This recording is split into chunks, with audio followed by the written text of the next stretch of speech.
What's the meaning of bullock?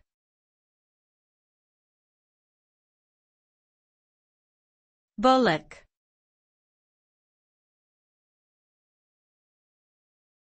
Bullock.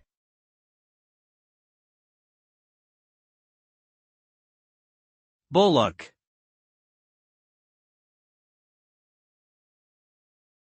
Bullock.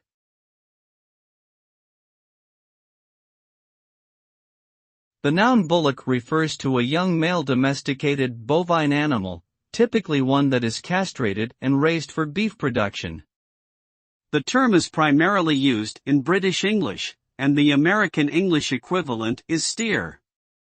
Bullocks are typically raised for their meat, and as such, the quality of their meat is an important factor in their value.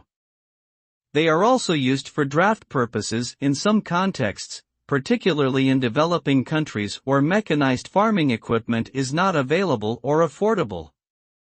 Overall, the term bullock refers to a specific type of male bovine that is primarily valued for its meat production.